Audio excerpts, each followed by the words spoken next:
welcome to the show. Thank you. You brought a little friend. I did. There's Bear. Bear. Bring up Bear. Everybody's got to see Bear so he can be famous too. Hey, Bear. This is Bear. Hey, he's gorgeous. I'm looking after Bear for the next 3 days. So that's cool. Like little collar. Was it yeah, Benji? He's gangster. What was that TV show from? Yeah, like it was the 80s? Benji. Yeah, it's Benji. Benji Oh, dog. maybe he does look like a little bit Benji. He does. But this is the gangster version. He's got his bloods.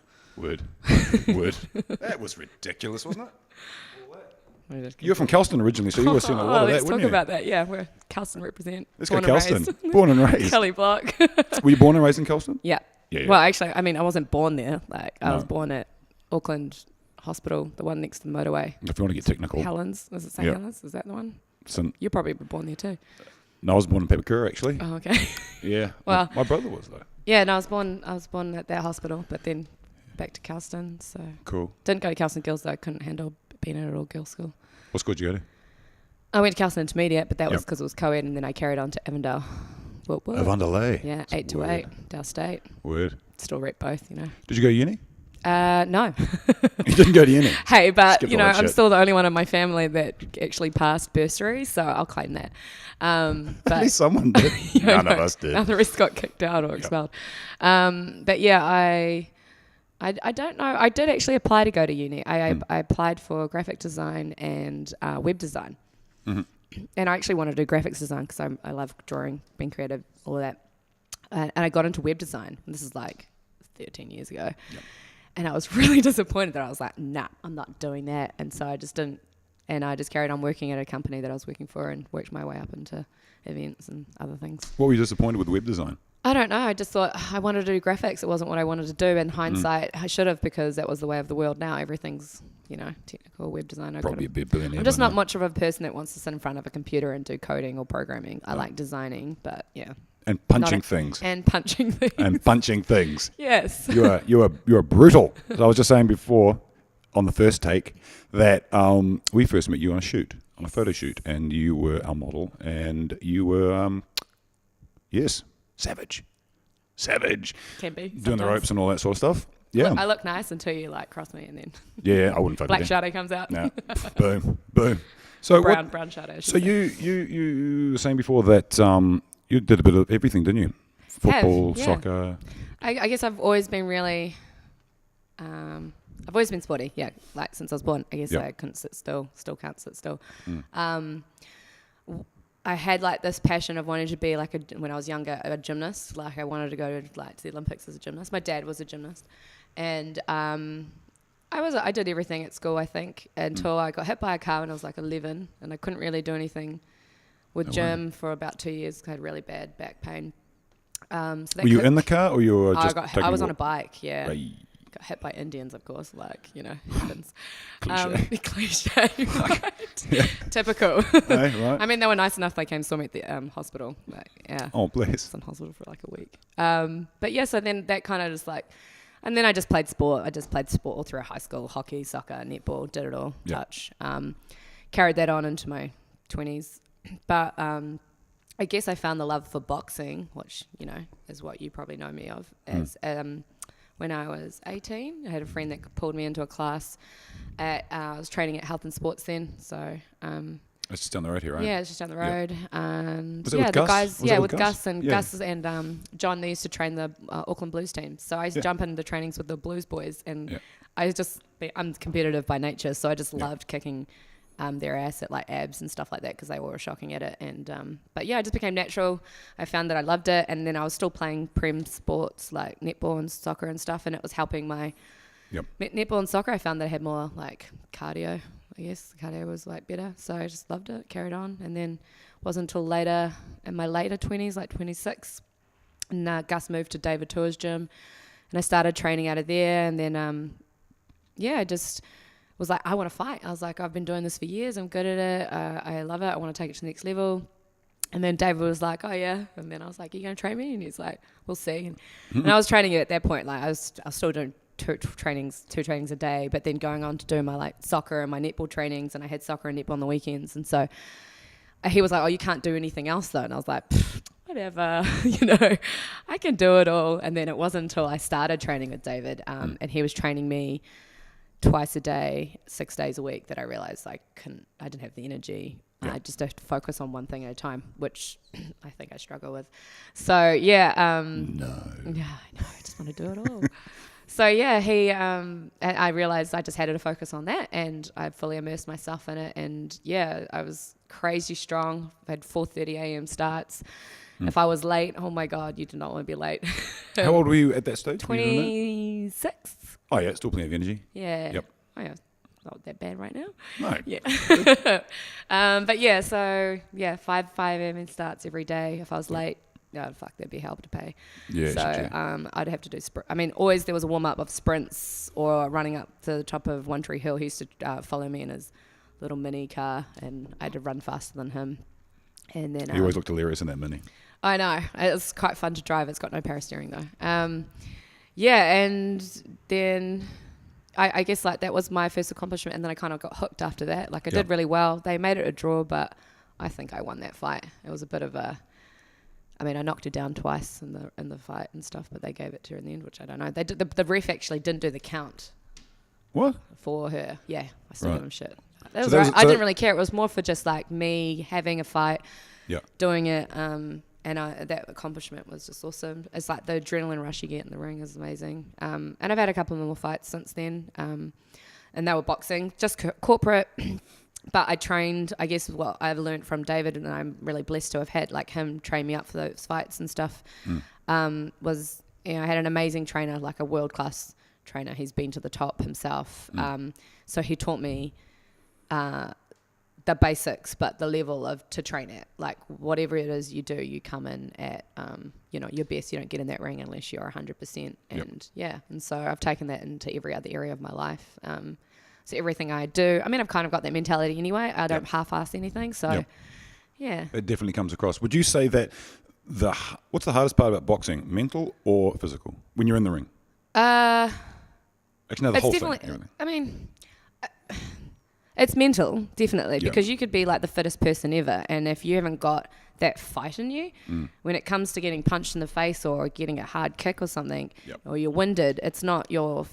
yes, your physical and your cardio and all of that, your fitness needs to be there. But if you haven't got the mental strength, you're fucked. I think that just makes... there's a lot of people that jump in the ring now for like charity causes, and you get the... Fight for Life, and people that do the one-offs and things like that, and good on them. Like I think anyone to get in the ring, it's a lot to do, like mentally, to get into the ring.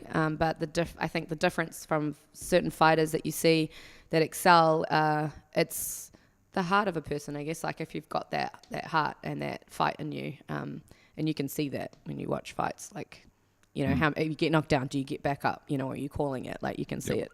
Now, you were going to go into kickboxing at one stage, weren't you? And then something happened. I have been, yeah. So I loved the boxing, but then I did do Muay Thai early on in my 20s, and went to Thailand and trained out there and stuff, and I love Muay Thai. I actually ended up doing a lot more of that than boxing. So when I told David I wanted to train, he was like, you can't do any Muay Thai, you have to just do this. And I was like, what? So, and so I realized, okay, I want to go back into Muay Thai, and so I joined a different gym. Because I went away from it, like training, I guess I was working overseas a little bit, so kind of just got out of routine, and then came back, and I really wanted to fight kickboxing. So I joined City Kickboxing, is where I still am, best gym in the world, and shout out. Nah, it definitely is one of the best. Really? I love. It's like another environment that I was at David Tour's gym. Like a very family environment, and it's just like you walk in, there's just no ego with anyone. Everyone's awesome and lovely, and I just love it. Is it one of those classic sort of grubby gyms? They keep it a little bit on the down low? It's a typical true fight gym, and I like that because you got to have like a true fight gym. You can't... There's other gyms I've trained at, and they're really commercial, and that's cool if that's what you want. But for me, oh yeah, like like Les Mills. They've got their classes, or other gyms, but like it's a real fight gym. So I love that because I feed off that kind of energy of the other fighters in there, and we've got world class fighters, and a lot of our boys are coming up in the UFC at the moment, so that's real cool. What's the difference between Muay Thai and kickboxing? Can you just break down the differences? I don't actually know. So, there's boxing, obviously just boxing. Kickboxing's just kicking and punching. And Muay Thai, you've got, depending on if it's a modified Muay Thai fight or like a full, if they have different like things you can do. You can sometimes throw knees and elbows, or they or wear pads or no pads, like shin pads. So, I was going to do a kickboxing fight. Would have been my first one last year, what I wanted to train for, and I would have worn shin pads because that would have been like my first one. But yeah, so I guess getting back to that, last year I wanted to go and just try my skills at that. So I was training, and then I tore my calf muscle in training, like literally kicking, which was so painful. And I was actually in the ring, and everyone's like, shut up. And I was like, rolled out of the ring, and I was just lying there like, oh my God, my leg's on fire. What did I do? Yep. So that kind of stopped me from doing anything for about 3 months. And then, I was on crutches for like 3 weeks, but yeah, that's right. I still came back, and then I just I went overseas for a trip, and I came back and I was like, okay, I need a goal. I'm really goal orientated, so I need something to work towards. And so once I make my mind up about something, I'm doing it 100%. And for me, especially like my training helps. For everyone, like it's healthy to exercise. It helps, you feel better about yourself. But for me, it's really important for me mentally to have fitness in my life. It sets up my whole day. So decided to do that bodybuilding comp. My sister had done one already, and she was training for another one, and I was already training with her. And so I thought, well, what the hell? Like I need something to work towards. I've got someone I can work with, and they will be on the same journey as me. And yeah, she's done amazing. My sister, she has only really trained in the last couple of years, weights and Younger, stuff. older sister? Younger. Yep. And she's just gone and smashed it as well. And been up to Worlds just like recently in August. Excuse me. Frog in the throat. That was the coffee. That was the coffee. Yeah, and so I decided to do a bodybuilding comp, and I didn't tell anyone. I was still training, doing my bodybuilding. So I'd get up and I'd do weights in the morning, and then I'd go to drills at CKB, City Kickboxing, and then go to work, and then go back and train at night. And so I was training 3 times a day, and doing that, 6 days a week, and maybe just twice on the weekend. And yeah, so I at the first month I was like, okay, I just need to know that. It was really hard because coming back from injury, I didn't want to go to the gym. I didn't want to be there. I didn't enjoy training, which is weird for me because I love the gym. And it was after about a month that I was like, I finally felt like looking for, like I really was starting to look forward to train. Yep. Like the first month I felt sick. Like just even at one point I wanted to throw up, and that wasn't just like. So hang on. So this is. This was leading up to had my calf muscle injury last year, trying to get back into training, and it was just like the first month was hell. And then you decided to do bodybuilding. And then I was working towards, and I was like, I need to work towards something. So did the bodybuilding. Didn't tell anyone I was going to do it because I just don't like that. I don't like to say something, and then I just wanted to make sure that I could do it for myself. And yeah, I was training hard, and I wasn't losing the weight, and I was like, what's going on? And Myra, my coach, was like, well, are you eating the diet? Are you doing everything in the diet? I was like, yeah, I'm eating clean. She was like, are you weighing your food? And I was like, I'm getting, and I was like, no. She was like, so do that. So I was like, yeah, okay, I need to do it properly. And the first week I lost 2 kgs and 5% body fat, and just weighing my food properly. It was insane. I was like, oh wow, this is a science for sure. So yeah, and then lead up to Waikato, which is like the biggest NZFIBB comp, I think. They have for the regionals. Did that and won that. And what division were you in? I did novice bikini tall. So right. Yeah. And then decided to do nationals, which was a week later. So I just backed up another week of prep, which was quite hard because you have to water load and unwater load, and then got on stage and won at nationals as well. So it was pretty cool. Everyone at the gym was like, I was getting really, really ripped. Like, what the hell? Like, what's going on here? All the guys were like, what's up, bro? And I was like, shut up, you're just jealous. Like, how long did you really have to focus on before a comp, did you really have to focus on diet and stuff? You really should probably like 4 to 6 months out from a comp. Yeah. I guess because I was already training, and I'm quite leanish anyway, like because I'm always quite active. Just say it, I'm lean. No, well, not right now. I'm definitely not. But I was serious, like dieting for like just over 2 months, about 2.5 months, which normally you'd probably want to diet longer than that. Yeah.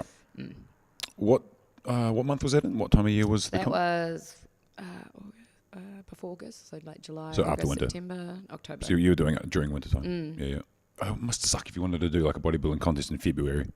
Merry Christmas. Summer, yeah, because you had Christmas food. Yeah. That was good. I had a break after that. I had heaps of stuff on, which obviously with you guys and doing some other shoots and and then come like when we did that shoot in the new year, I was like, I had 3 weeks off and I was like, wait a minute, you guys gonna like, I was like, but wait, can I get my diet back? Yeah. I was going to say, what was the hardest between training up to kickboxing, even though you didn't compete in that, but I can take it the training. You still would have been pretty balls deep in the training, yeah? Yeah, I still did all my kickboxing training alongside my bodybuilding training because that was the next goal, and it still is. Well, I've had to change my goal a little bit, which we'll talk about.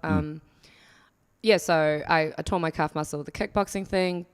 Did side note, wanted, bucket list bodybuilding. I won't say that I won't do another one because I really enjoyed the process. Yeah. And I like weight training because I've always done that. Dave always made me do weight training with like boxing and stuff. Yeah.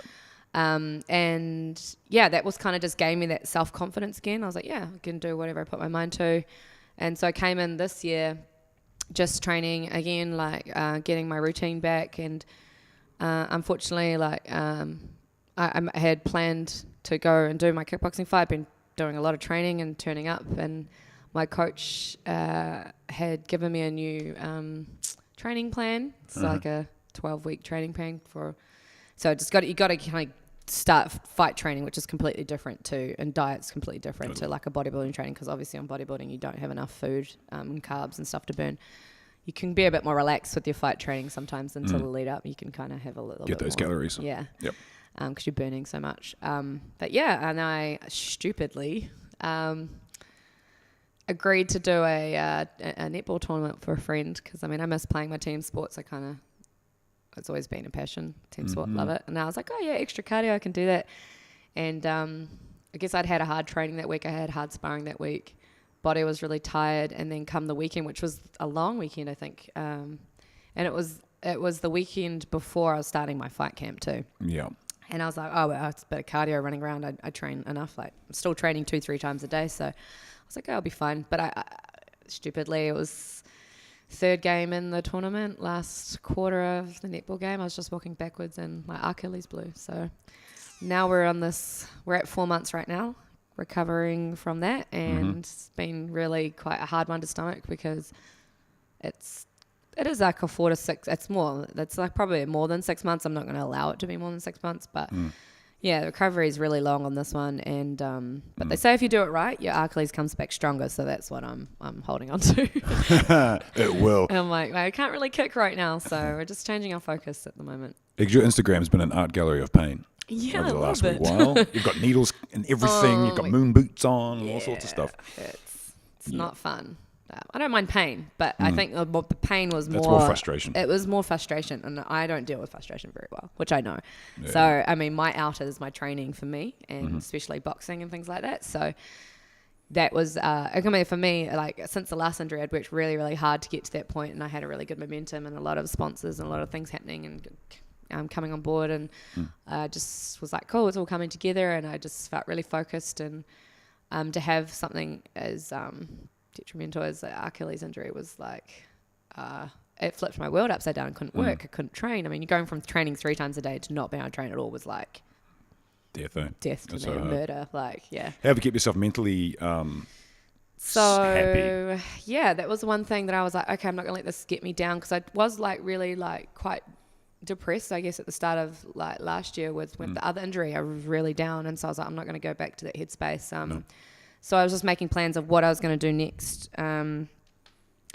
Probably why my recovery is probably a bit more prolonged than I would like it to be. I'm probably about 2 weeks behind than where I should be at, because I went back too early. Like classic. Everyone's like, "What are you doing? Rest." I had other friends that have, professional basketball players and professional rugby players that are friends of mine that hit me up that have done the same injury, and they're like, "You're nuts. What are you doing? You need to be chilling." And I'm like, "I'm fine." And I was just doing upper body training and some other stuff, but there was times that I think I was just on it too much, especially when I was in my moon boot. I was on my feet too much, and I was putting myself back. So I almost I'd get like 1 week ahead, maybe I'd be on point, but then I'd set myself back a few days because I was overdoing it. So I've learned in the last month to rest, because I think that's what I needed to learn from this. Like, no shit. Was I need to learn to rest and listen to my body more, and so I'm working on that, and finally getting back into like some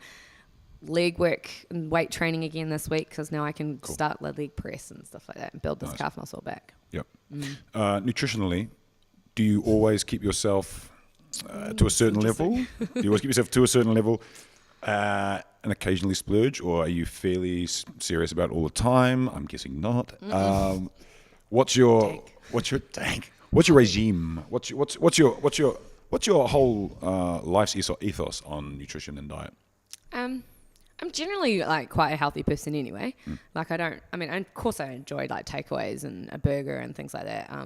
I've never been one to eat too much crap. I like healthy food. But I won't say that that's even in my training for boxing and things like that in the past. I've stuck to healthy eating, but I never really had a regime as much until I did the bodybuilding last year. And that really taught me, I guess, because I was never a breakfast person. I never would eat breakfast. I'd have my first meal almost, by lunchtime. But so you're intermittent fasting? People call it intermittent fasting.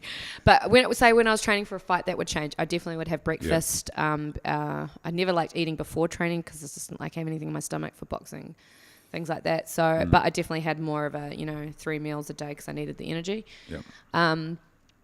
So for the bodybuilding, it taught me I guess I had to eat. I had to force myself to eat, because it was more meals. You had to. But once you're eating that much, it's clean, and your metabolism starts working. What's calorie intake? You're on about 1,400, 1,700? It would be around that. Maybe. Yep. I don't even think I counted for the bodybuilding comp, but maybe between 1,400 and 1,800. Something like that. Yeah. I mean, I probably sit around 2,000 calorie right now diet.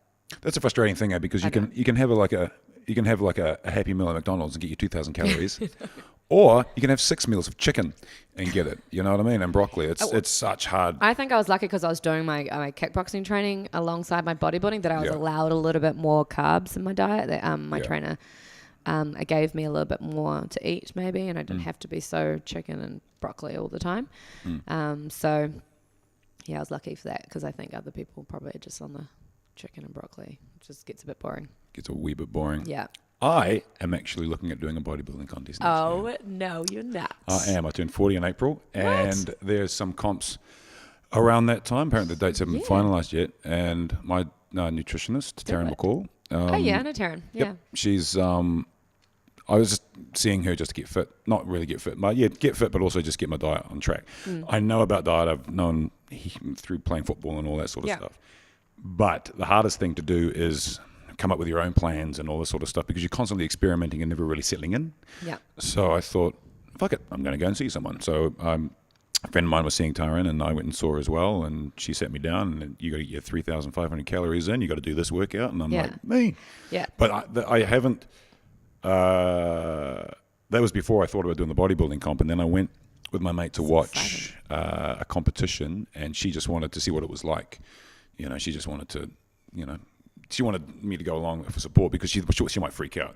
Being on stage and all that sort of stuff is something she's never done. I'm confident, but getting on stage in a bikini and G-string, I'm like, right? What? Right? I was like, I'm like, I don't care. I mean, and your body's at its peak, but I still was like, oh my God.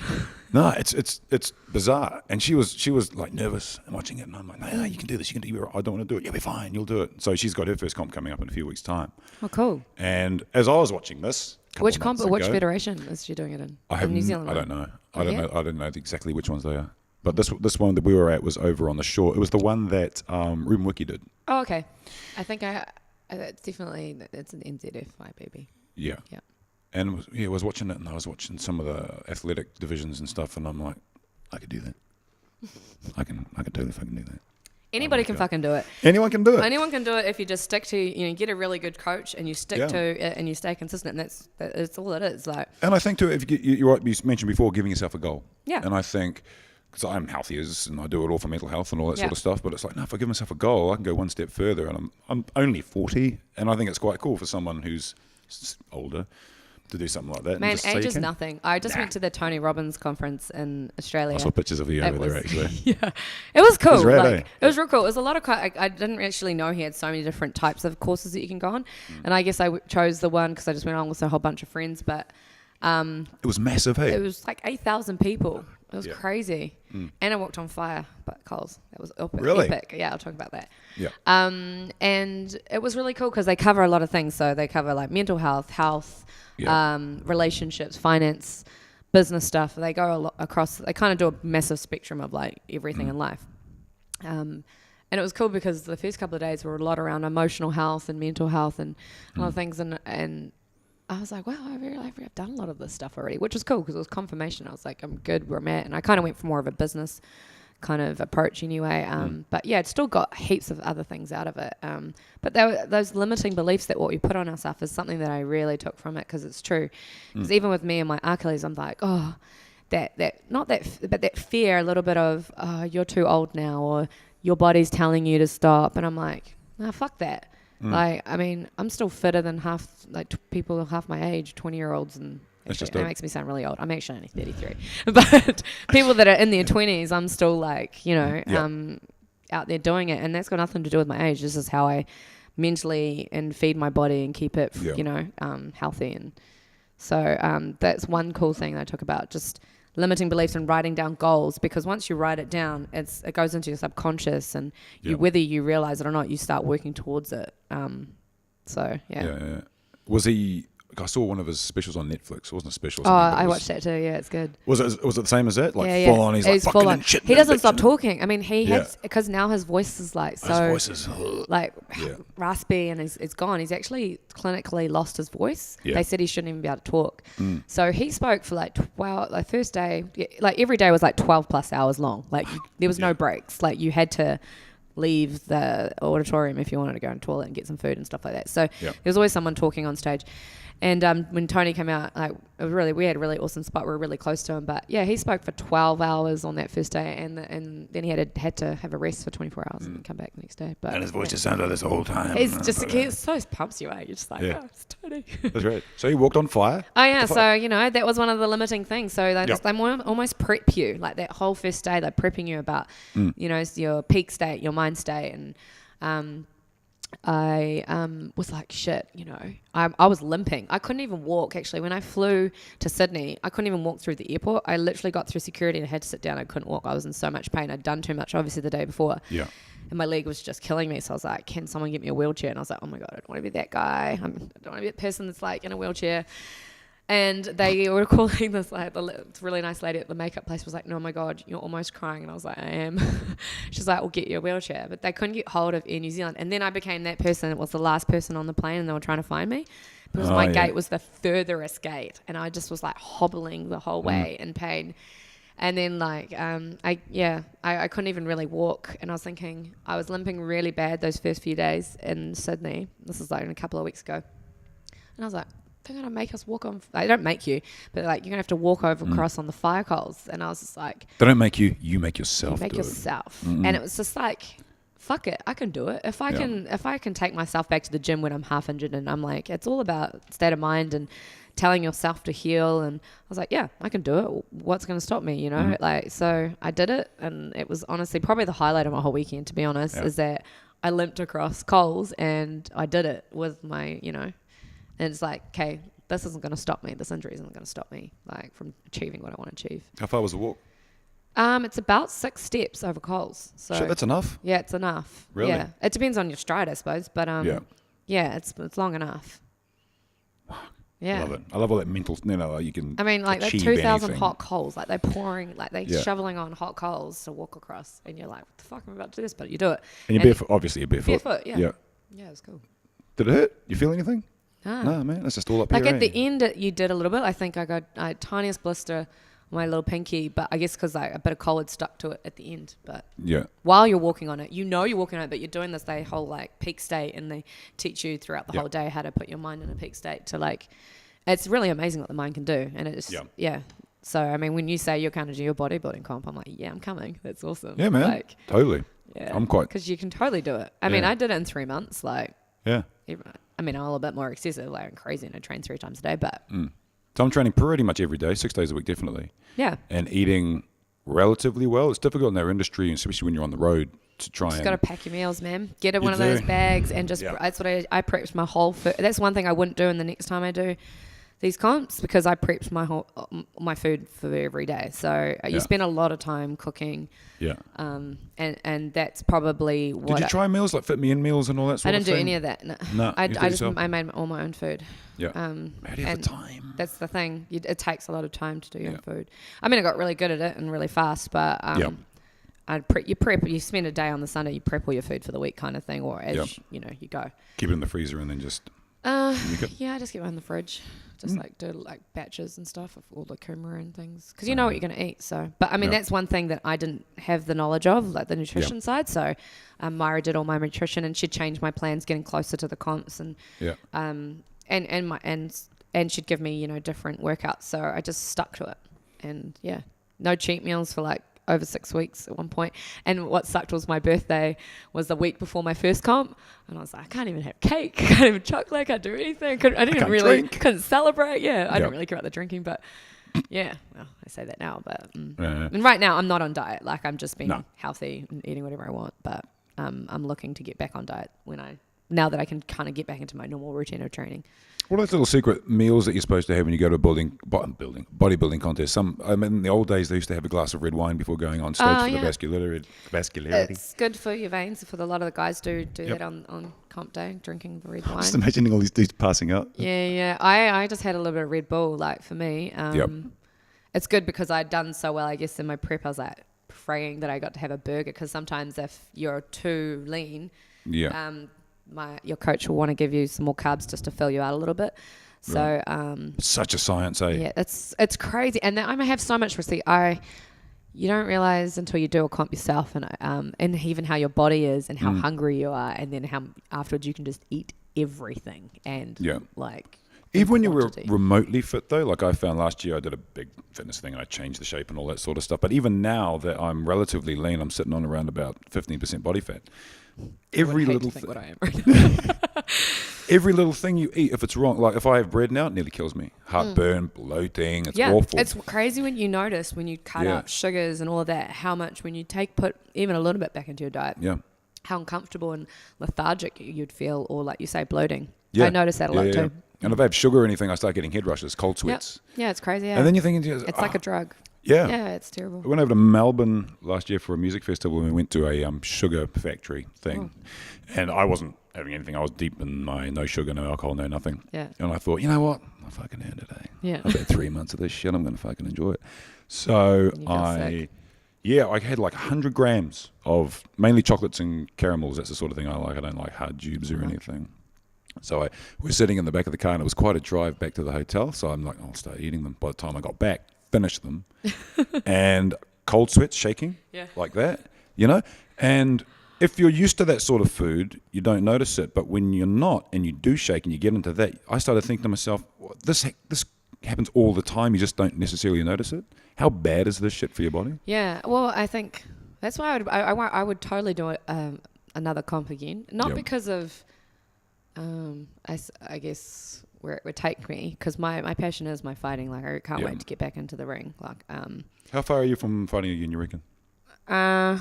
We're at 4 months from my injury. I'm still like working on my balance, because I'm back back at training. I'm boxing and stuff now, and going back to drills and stuff. But I kind of gonna have to do it like one day on, one day off, because I'm quite sore the next day, and so I'm trying to balance it and not do too much, so I don't either re-rupture it, because I've heard other people at this stage. Your leg sore or your whole body? Just your leg? No, just my ankle. Like, it gets that kind of, the next morning will be quite hot and sore and whatever, achy.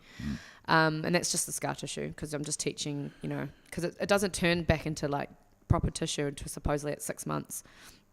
And I've had a few friends that have done their Achilles that have told me, one friend, she redid hers at 4 months. Like, she thought she was in the clear. Shit. And she'd been the same at where I'm at right now, a month out of the moon boot, and she redid it, re-ruptured it. And I was like, oh my God, no, I don't want that to happen. I just can't, for what I want to do. So I'm just being a bit more smart about it. Like, I'm just going to go back to training and do as much as I can, and just be healthy and fit for the rest of the year. I'm not going to put any pressure on myself to try and be Superwoman. And I've got some other goals. I'm just building my business brand and starting up my own company for event. I kind of do event management, so I'm just building a brand around that and around. It's more a brand for myself, really. Yep. So that's my focus for the rest of the year, and I really would like to think I could be fighting February. Oh yeah, that's not too far off. I just because remember, I'm going to be remember away we were a around lot. the year. Yeah, we're in October. I know. I'm going to be away for the next little while anyway, so I can only really get back into training probably from December. So, and I'd need a good 3 months of consistent training. So we'll see. I'm going to put it to my coaches and yeah. So tell me about the event stuff. Let's leave sport behind for a moment. Okay. Yeah, just tell me a bit about that. I guess that's my passion as well. One of my passions, What kind of events? So I've worked on a lot of different events actually. I've done I've contracted out to different companies over the last few years and done lots of different variety of things where I've worked for music festivals like Parachute, like being the marketing team. Was it with Mark Dion? Yeah, with Mark Dion. Yeah. So Mark and Chris. And that's crazy. That's crazy. Crazy event. And then, working on other things, like I was planning Ragamuffin until the promoter pulled that one a week before, which was a nightmare. Just sport events. I've worked with All Blacks Tours, went and did the World Cup with them over in London. That was fun. Might even try and jump on something with the next one in Japan. But yeah, we did a bunch of stuff with them a couple of years ago, Dills. We went over to Aussie. We filmed some. Oh, right. Oh, the Bledisloe? Yeah, Bledisloe. Yeah. I might have been there. 3 years ago. Wow, time flies. What year was that? 3 years ago. That was the year that I was 2016. 16 or 15. No, we're 18 right now. It was in Sydney. It was in Sydney Football Stadium. Yeah. I think it was 16. Was it 16? This time in 16. Yeah. Okay, so that's 2 years ago because I was there for 2015. So I was like, wait, what? There's all these things that I'm thinking we've crossed paths before. Like I trained with Gus, and then I went to. Yeah, that's so weird. I can't believe, and I David's remember. So everyone that Gus trained. I don't remember anyone. I just remember don't collapse, don't hurt myself. I was like, please don't hurt me, Gus. Yeah. It's just a number. Yeah. It's not just a fucking number, dude. I'm in pain. So finish how you start. It's definitely one of those. Yeah. Oh, he's good. It's not how you start, it's how you finish. You're like, okay, Gus. And you're looking at me just standing there doing it. Thanks, bro. Mean. Ruthless. No, we train, and I think David would come and train with us once in a while. Yeah, because is that when you were at Health and Sports, or? I had left Health and Sports, and I was just going to the Onehunga. Onehunga. I was just going to that gym. Okay. Yeah, that was cool. And they would come along. It was starting to get a bit more CrossFit-y then. So we'd bring out the big tires and the hammers and we'd be hitting them and all that sort of thing. I loved that. I used to take one of those classes. I'm so sure we would have crossed paths. I lived at the gym. Would have totally. Because they're like every morning, every night. Yeah. So, okay, we get back into training. But events. Eventing. Yes, so eventing. I've done everything. Sport, music, fashion. Worked in lots of different events. And so I kind of decided, I was working with a company in Melbourne about a year ago now. And I was meant to go and move to Melbourne with them because they've got offices in London and Orlando. And I was meant to go and be based in London working on like big music festivals like Guns N' Roses and things like that. Yep. But I did Melbourne Cup with them, did another Beyond the Valley music festival with them over New Year's. Do you need to be based over there to do it? I was kind of back because I was contracting them to work and plan Ragamuffin. Yep. I just flew between Auckland and Melbourne and worked on various events with them. So glamorous. So it was so much fun. Loved it. Really cool team. Really just And then I was meant to go up to London. That fell through, and then they kind of wanted me to come and work on the was it World Cup polo in Sydney, and I turned it down because at the time I was like, nah. You offered me a year contract with the London job, and that was the one that I was after, not the Sydney one. And so I kind of just was like, I'm going to stay here and start my own business because that was one of the goals that I wanted to do anyway. And then that was last year, me trying to get back into fighting and all of that. Had tore my calf muscle, and then I was like, So now I'm just trying to do it this year and build a brand around myself. And I don't want to put myself in a box. When you say build a brand around yourself. So it's called Muse. Muse. And that's your company. It's my company. I've registered it. Mean. And Muse is, I Great loved name. I chose that. What came through conversation actually with people, and I'd kind of been thinking like, what am I going to call my brand? And it came up in conversation with someone, and I was like, yeah, it's perfect because the definition means a woman personified as a creative influence. And I like the Greek and Roman mythology behind it too. It's about the 9 goddesses that were the daughters of Zeus, and they're all preside over the arts and sciences and like poetry and things like that. So an artist's muse, and I love being a designer and creative, and so you can either give me your idea and I can create it from scratch, bring your idea to fruition, or I can come and be your project manager or do your ticketing or your sponsorship, or I didn't want to limit myself because I like variety anyway. So yeah, it's been working really well. I've been working like obviously with Dan on Crave and doing gigs and things like that, and got some other things on the go with JBL, and yeah, it's been fun. So just trying to get the branding stuff done so I can put it out there and it'll be like professional. What are you branding? Oh, you mean branding for Muse? Branding for Muse, and so website's up. No, I just got the website domains and stuff last month. So it's more like I'm going to work on building that. So I've got a platform that people can see, like, I'm your muse. Like, I mean, I can come and help plan your events, but it's also about me and my passions and my training and things like that. I like that. Yeah. Yeah. So putting a face to it's important, eh? Exactly. And my whole point of wanting to pursue, obviously my personal goals are all like my fitness orientated ones. Like they're all personal achievements. They don't bring in money as such. I'm not obviously going to be like someone that's going to be a professional athlete that's going to make money from it at this point in my life. So I know that it's just my personal goals there, and that events is my passion as well. And that's the one that's the long-term goal that's going to fund like my calling, which I believe is, which I know to be my charity work with child rescue and human trafficking. Man, yeah, that's cool. I like that. It's. I think you spend too much time taking life far too seriously, especially in these days in your 20s and stuff, and you're just trying. It's career. Yeah, and before you know it, totally agree. You're so deep in that and just trying to create things for other people and all that sort of carry on that you forget to do. You forget the reason why it is that you got into an industry that you do, especially creative ones. Like for us, you want to make movies when you begin. You want to make TV. You want to do all this sort of stuff, and the next thing you know, you're making corporate videos. And you're balls deep in corporate videos, and you're making phone calls. You forget your why. And you start to lose it, and that's something that we've decided to look at earlier this year, and hence the podcast and a few other things. Great idea, by the way. Thank you. That's Thank you awesome. very much. I was excited when you talked. It's fun. I'm loving it. About it. There's a lot to. It's constant learning at the moment, but that's I love it. Is. You just love it. Yeah. It's fun learning. You know. It is. It's really, really cool. Yeah, I think that's kind of where I'm transitioning. That I feel like, oh my gosh, because I'm really goal oriented, like I said before, and so I'm like, if I feel like I haven't accomplished something, it's like, oh my God, the world's falling over. But it's not. Like I think these days, I love being driven, but I've learnt this year that if I haven't accomplished something this year, it's not the end of the world. Like you've got to give yourself grace. Yeah, I've got to give myself grace and realize that just being me and existing is enough. And I've learnt that this year that it doesn't matter, having medals and a whole lot of other things. It's just what you give back, and that's what's more important to me. And that's where the whole, I guess, my drive comes from the reason why I want to do events, and I'm trying to still figure that out, and I'm not putting too much pressure, like I said, or worried about how it's going to go, because I know that step by step things fall into place, and take it each day as it comes. And especially if you're putting together those things like writing things down. Yeah, if you're you doing just got to write it down. And if you don't do that sort of stuff and you're thinking, oh, it'll be right, it'll happen, you just procrastinate the shit out of it. Oh, and I'm the happens. worst for that sometimes. And I think that's what I know. Definitely. I mean, I think it's for everyone, but myself is what I've learned is why haven't I got where I wanted this year? I think the injury definitely shook me massively. Like it just took the latest one. This latest injury, the Achilles just took the wind out of my stomach. Like I don't need someone to motivate me. If I want something, I'll go after it and I'll get it. But this injury was just like, whoa.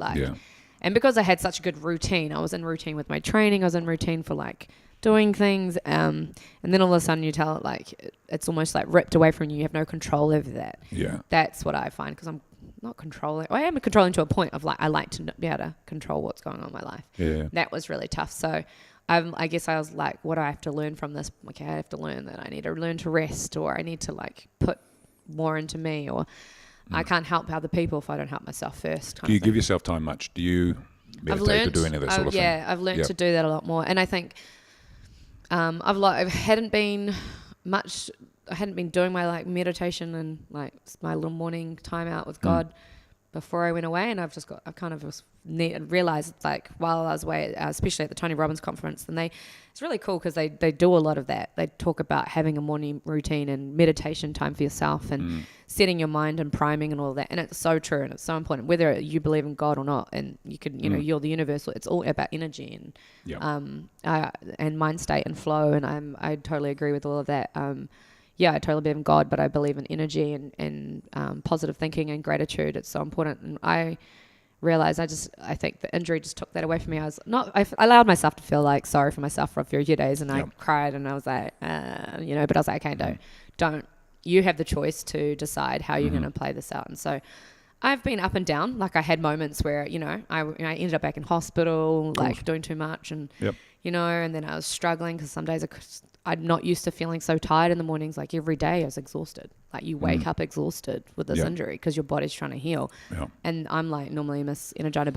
Also the lack of bouncing off the walls, Yeah. Also the lack of exercise, I think, would play its part too. Yeah, mentally, I couldn't do the exercise, and so I was like, and so all of that plays in. But I'm just finally getting my routine back. Like, since I came back. Yeah, that's been the biggest thing for me is that I've found is that routine. Like, I had no routine before. And I had massive depression early last year.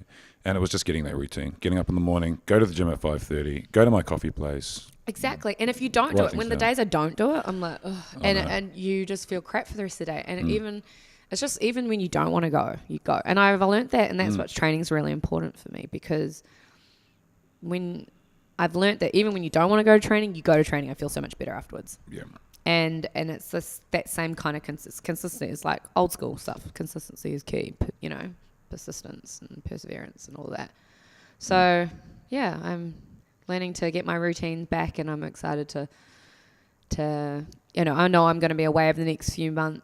Next month I'm going to be in and out of the country a little bit. So obviously my training schedule is going to, but like just making sure I'm keeping that morning time and doing some stuff for myself is really important. Just like setting your mindset.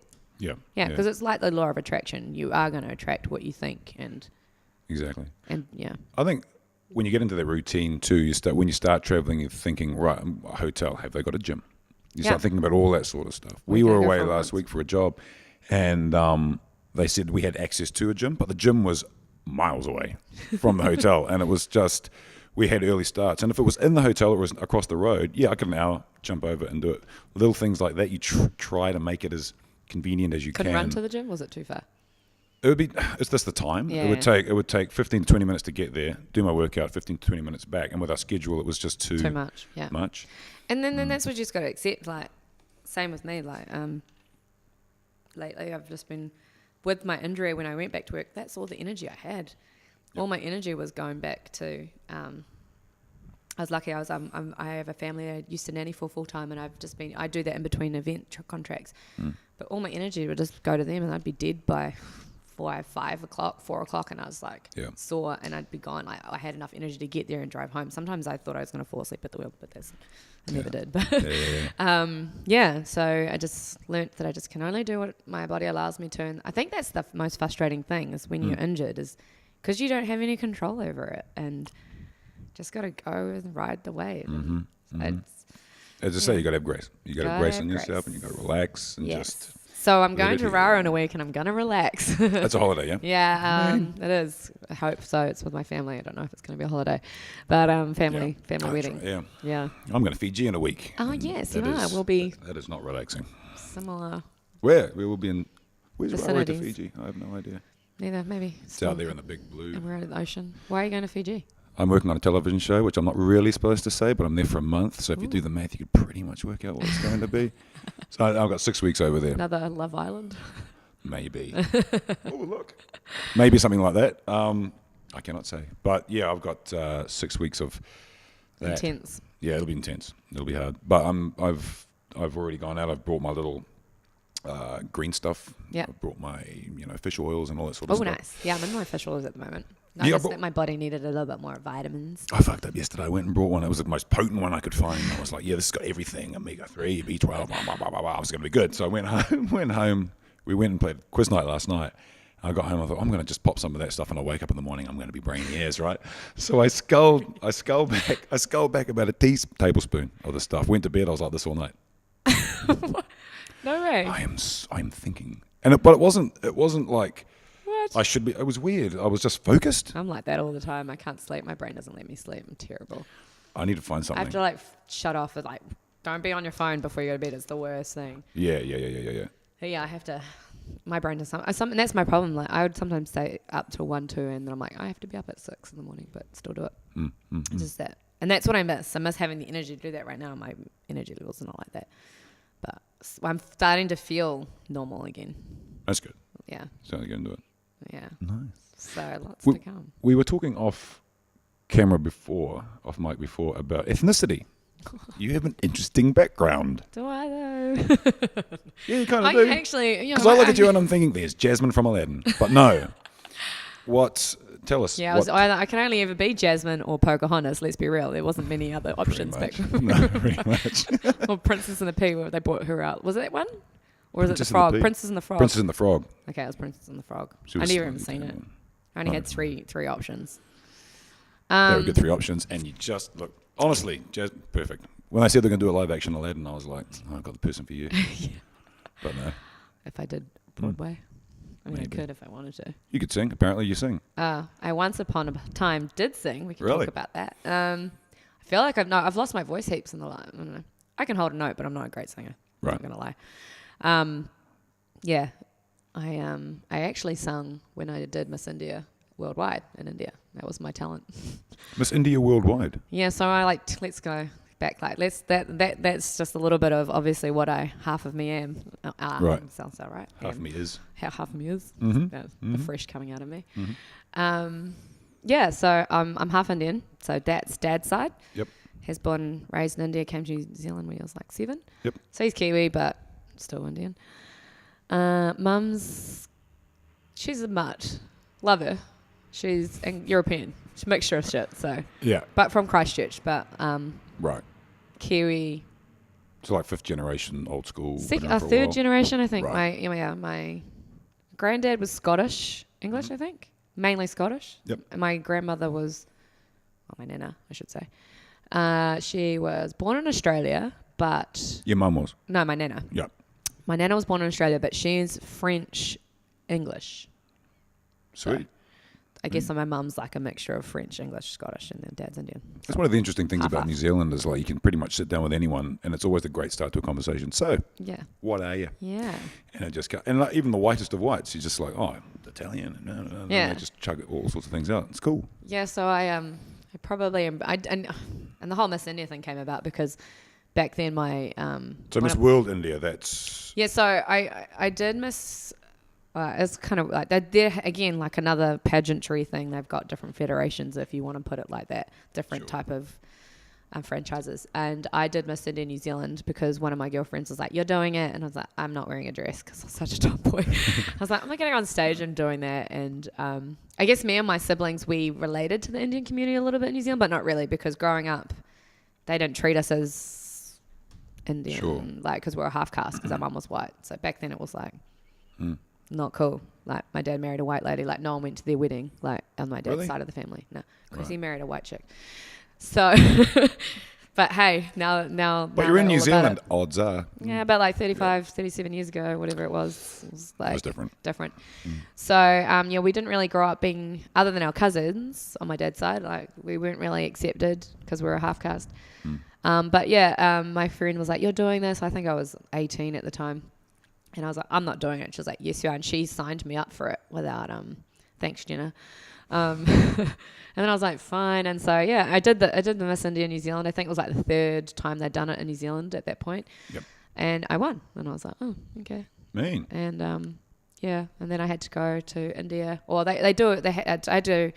Part of winning was you go to Miss India Worldwide. And at that point, they move it around the world. It was supposed to be in Dubai, but then there was like some bombings or I don't know, there was some kind of thing there, and they moved it to Bombay. So I ended up going a year later to do that. Have you been back there very often? Nah, that was the first time we went, but we went for a really long time. My whole family went up, obviously, because it was like my dad was a chance to take us back to his village and stuff. Oh, that's cool. But I spent 3 months in India and did about 2 months of backpacking before. 3 months. It was a long time. It is a long time. It was long enough. I was so ready to come home. But I trapped all over, did the hard yards, some very interesting stories come from that trip. It's an amazing place, though. I've been a couple of times. It's crazy. Cool. I'd like to go back, though, because I think I'll have a different approach to some of the community, just the culture in general. There's so many different cultures in India as well. North, south, east, west. Yeah. It's so many different dialects. I didn't realise. I mean, the poverty is what got me. I mean, obviously, I understood that was going to, but it's just nothing like it when you get there and experience it firsthand. For me, it was the poverty and the opulence.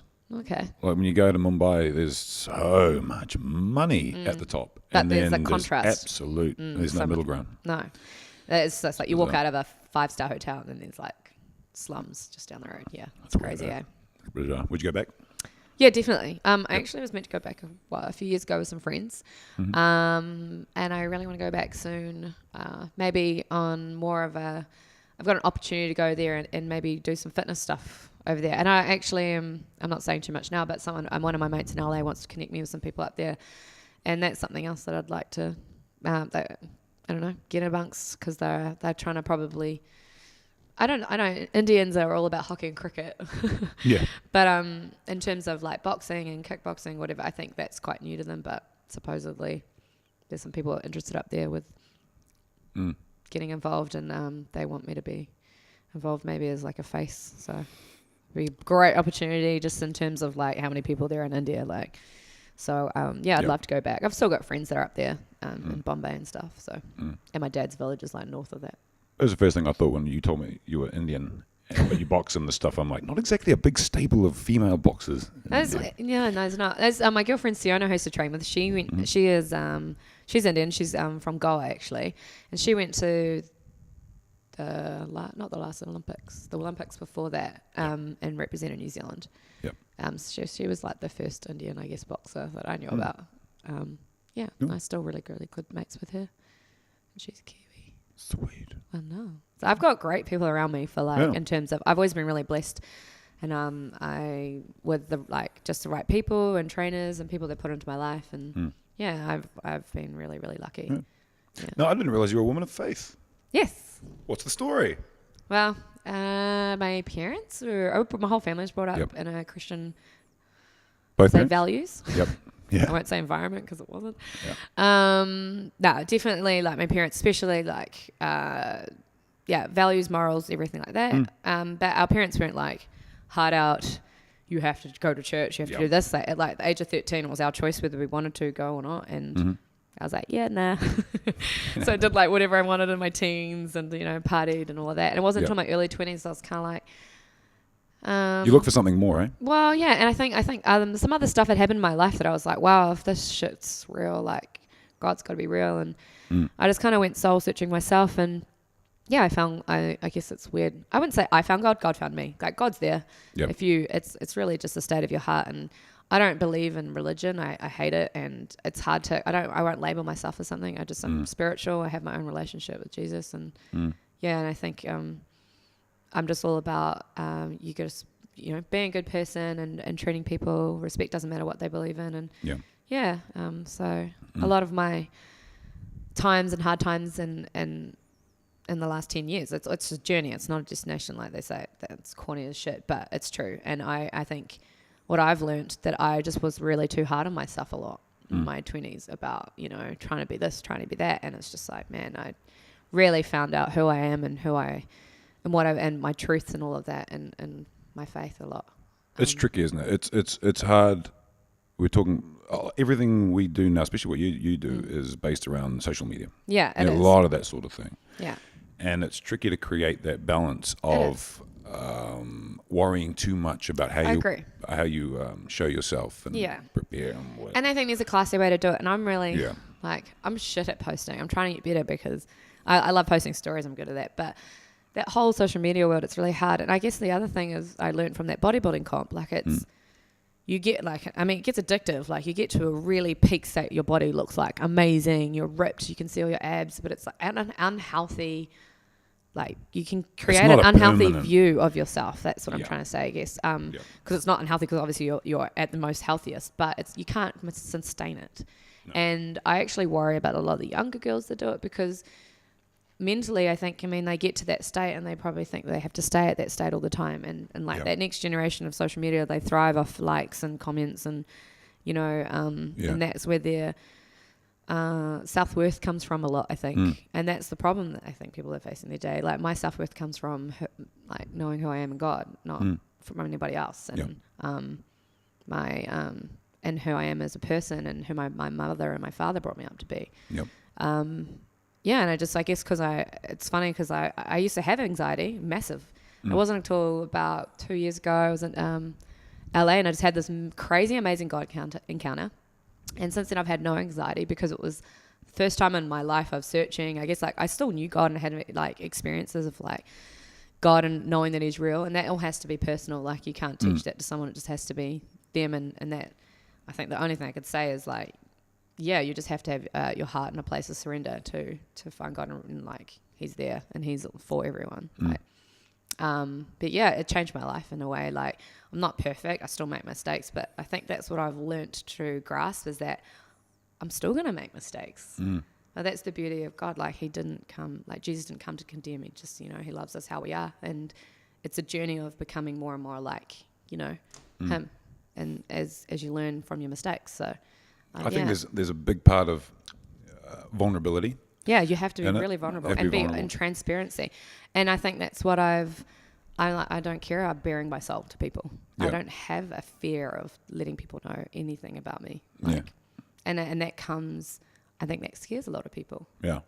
A lot of people want to like close you down, especially in New Zealand. New Zealand can be hard sometimes, you know. That is the tall puppy. And like, you know, when I'm overseas, I'm like loving life and I feel free. And when you're in America, right? It's like, you come back home, you're like, should I post that? Are my friends going to think, you know, and like that I've got myself a big ego and a big head now? I'm like, fuck off. Like, one thing that I was really cool about the Tony Robbins thing that they were teaching, and that was about celebrating yourself, that it's okay to celebrate yourself. And I was like, that's one thing that I think I don't do, is that I work my ass off. And I've not just done this like last year. I've been training hard for like 10 years like this, like with things I've done with David Tour. I've got, with say Miss India worldwide, or, you know, massive achievements for myself, but I've never really celebrated them. Like, I'm like, you know, keep them under the, I did that, and put it in a box. And it's because you're from here. But that's, you know, because I don't want to, I hate vanity. Like, but appreciate yourself in a way that you can still look in the mirror and go, I love what I see.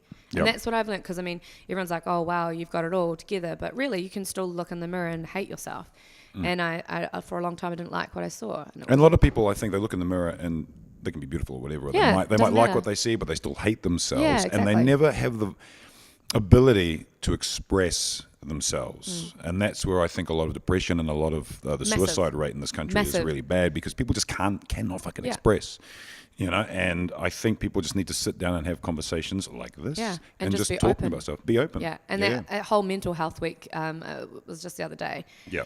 And I didn't really post anything, but I was like, I love seeing that now more people are talking and posting about it, and being like, I struggle with this, and it's like, it's so good. Yeah. It's so healthy, because other people are like, oh wow, like, I mean, I don't think I've been of anyone that a lot of people look up to, but I guess I've had some of my own friends say, oh, you're kind of my inspiration. I'm like, what? And like, you don't even know who you inspire. So just being you. And I was like, okay, maybe I should just be a little bit more vocal. And I think we should think more about that. It's like, you do inspire somebody. Everyone inspires someone, totally. I think. And you should realize that. When I did my fitness journey last year, I changed a lot. Yeah. And I just posted stuff up online. And now I wish I did more of it, because I had people from my high school who I hadn't heard from for like so long. Cool. They were like, oh, you've inspired me. I've changed my diet. I've done this, I've done that. And I'm like, oh shit. I did not think anything of it. So like I said, I didn't tell anyone about my bodybuilding comp until like 2 weeks, 3 weeks out. So a lot of people at my gym were like, what, why are you so rich? You know, like, and I said, okay. And I told them, like, some of the people I was training with, I was like, I'm doing a bodybuilding comp. Yeah. But I didn't do like a fitness journey. I didn't do any of that, because I was doing it for myself. It wasn't for anyone else at that point. But from that, I had like a lot of people reach out to me. Yeah. And even some of the older people that I know in like in the public eye that have been friends of mine, they're like, Shardae, like, what was it? And like reaching out in their own state, and they're like in their 40s and stuff like that. And I'm like, wow, like, okay, cool. Like, and I think I need to talk about that stuff a bit more. Even just like right now, like, I've probably been pretty bad with my posting on recovery, but mentally it's been really tough, really fucking tough. And I've had a lot of other friends even some of like All Black mates of mine that have been like, Shards, we've been seeing you do your crazy fucking training through your Achilles injury, and they're like, well, you're nuts, but like, they're looking to like, I was like, what you're talking about? They're just all my old mates I used to get on the piss with, but you know, I was like, oh, cool, like, and that's just encouraging for me. And I was like, man, if I just talked a little bit more and we just uplift each other, and that's just it. It's all it is, and then you'd probably have less depression. And I think the problem with social media is people are reaching out for false, you know, attention, and you just need the people around. There's edited version, and there's kind of a classy way that I think we're all still trying to work out what that looks like. You know what I mean? I was putting it's a great things marketing up. tool, yes, and I need to use it for that. But that only, like, you know, I don't care if I get 10 likes or 100. It doesn't matter. I don't even look back at that stuff really. It's not. I'll read the comments because I don't have that many followers, so I'm not going to get like. I follow you. I'm going to follow you, Jenny. Yeah. Follow me. But I was saying before, it's like last year I would put up 1 or 2 posts or a couple of things like before and afters and all that. Yeah. But that was more to hold myself accountable. You know, I wanted to right. I'm going to put this up. Pressure myself, the public's going to see it, and I did it, and that's why I did it. It wasn't a vanity reason. It was just right. I need to and it's cool. hold myself accountable. But now I'm thinking, not because I'm being vain or anything. Now I'm thinking with the people that got back to me saying that it was encouraging, I'm going to be a little bit more diligent with getting stuff up. Still not like a Kardashian, but once in a while. You could be a Kardashian if you wanted to. Totally good. I know a chick that does really good wigs, like. You know. Yeah, baby. I just got my hair like done for. We did. My cousin had her hens do on the weekend. Yep. And it was a Spice Girls theme, and I was dressed up as Scary Spice, and I got my hair done on these bantu knots, and it was so fun. It just changes your whole vibe. I totally thought I was serious with Scary Spice the whole day, but yeah, getting those out was hideous. Oh, mate. Where'd you go? We went everywhere. We were in Waiheke, did a few wine tours around. That time of year, eh? They had a double-decker bus over there with like an actual red double-decker bus that was like a London bus. It was so cool. It was perfect for the theme. Yeah. So yeah, we all got lit on that. I should have probably eaten before I went drinking. Duh. Should have learned that from last week when I was watching the Conor McGregor fight. I mean, Best Khabib. I got so drunk that day. Yeah, no. Because this was supposed to happen last week. Well, yes, it was. It was meant to happen last week. I'm not feeling the best. I was so hungover from that day. Like that whole, I don't even, It was shocking. Thanks for postponing. No worries. I wanted to look my best, and I think I would. I was like, I'm going to be talking about my fitness, and right now I am not I good. feel like the day after the Hangover movie or something. I wasn't even thinking about the photos. I was like, oh, if she's not on the ball, she's not going. I was just like, I would have been like, so no. Yeah, give me the fuck out of here. No, I would have turned up. I would have been able to do it. I can switch on. Yeah. State of mind, peak state. But yeah, no, I needed a day off that day. Mean. So what? Any grand schemes you've got coming up? What's happening in your world? My world. You've covered most of it. Yeah, have I? But sorry, have I bored you? no, not at all. No, I'm learning. This is great. I had no idea most of the stuff about you. Yeah. And as you go along, like pick you were up on saying, little I've things. hidden some of it, so I'm just choosing not to now. Let it all out. Yeah. No, I was going to go back to the event stuff. Yeah. Actually, so how long before you think you'll have the branding ready to go, and you'll be flying into it? I'm blessed to have some friends that are helping me with my strategy and I guess the design stuff. I like to design it myself, to be honest, but I still need some help with that. Because when you do it by yourself, it can take quite much longer. That's just it, eh? Yeah, and I just kind of don't want that. And you second guess everything. Yeah, and then I mean, I started a business with a friend a few years ago where we did a website for deals with backpackers, and just we were changing. Even like you can just stay forever changing things design wise, and it never gets out. So I know that I just want to get the brand, like just get a logo, get like just small things, and just get a landing kind of page, and just more a portfolio, and just upload some of the events I've worked on and doing, and just have it as a point of reference. And I can build on that. I can change it later on if I want down the track. So I'm trying to do that all by the end of the year, but just depending as well on the people that can help me. So maybe it might be January, but that's the goal. Got to put some deadlines and stuff in place. And that I was like, man, if I can just put the same amount of focus of like I do to training to myself, and that's what I find. I put a lot of people first before my stuff, and I'm trying to just ring that back in and just do me first so I can help people properly, and especially on my charity stuff later. Cool. And fitness-wise, what's your next goal there? So, like I said, recovery is really the big thing right now.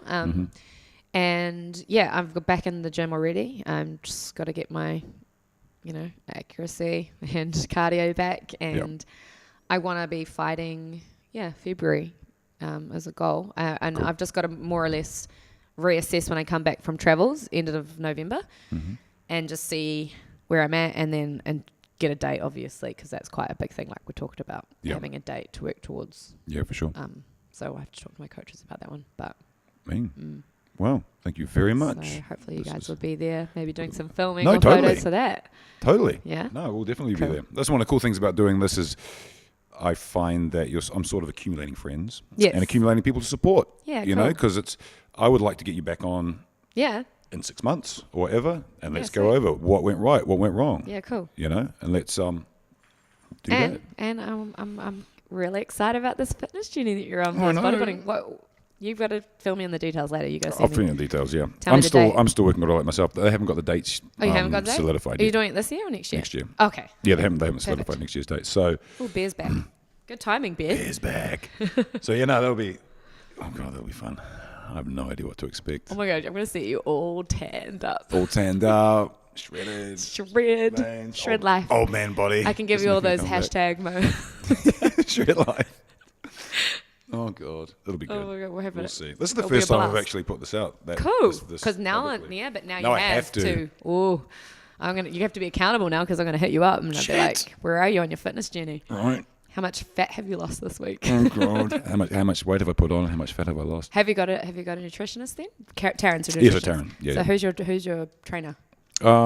She's just given me the training things herself. Someone that she knows is doing them for me, but we haven't gotten into the competition side of things yet. I'm currently just doing a general fitness, getting to a certain shape. Just get into a state to start from. Yeah, but it's been good. Like I was in the first month, I put on 3 kgs and lost 3% body fat, and just getting those sorts of results is really good. It really is a science. Yeah. So I'm looking forward to that last 2 months when you just go nuts because I just want to see the changes are so insane, and that's what I do miss that, and that's why I say it was a really fun experience, and I'd love to do it again because I mean I could follow that probably a similar diet for fighting, but it's a different diet altogether. You need more carbs. But I'm looking forward to just getting back into a routine. I miss it and miss that feeling of seeing those results because it can sometimes just be in a space of a few weeks, and then you just get to a point where then it just starts just falling off, and you're like, whoa. It's weird, eh? You're like, what? I'm just looking forward to the day where we go and shoot another Yes. promotion for a health food supplement or whatever, and they're like, oh, the model Hawley's. hasn't turned up. I got this. Yes, Hawley's one of my sponsors. They're awesome. They've been definitely looking after me. And that was really cool because I think that was the other disappointment because I had so many sponsors that just actually even come on board that month just before I did my injury, and I was like, are they going to stay with me? Are they going to, how can I couldn't even, I need to post more for them, but, as in that mentally I was just like. If you've got those sorts of sponsors and stuff though, and you have that kind of injury and you're showing, as you have been doing, your recovery and your comeback and all that sort of, that's great marketing for them too, exactly. really. And then that was the cool thing. That was like, we're with you all the way, like Hawley's and JBL, Australia, New Zealand have just like been awesome. And like, just that's what I mean, like I'm blessed and being grateful, and it just like you say, you attract like the right people when you have that state of mind, and you just choose whether, like, trust me, there's been days I wake up and I don't want to get out of bed because I've been sore. You have to. Most of my whole last 4 months I've just had to drag myself out of bed some days because I mentally I'm like I could sleep all day. And you got to avoid that fucking snooze button. But once you get up, and you just got to choose, and sometimes you just have to choose to be on, and when you don't feel it, you just choose anyway, because even though you might not feel it, by telling your mind what it has to be, eventually it believes it. Yeah. So happiness is a choice.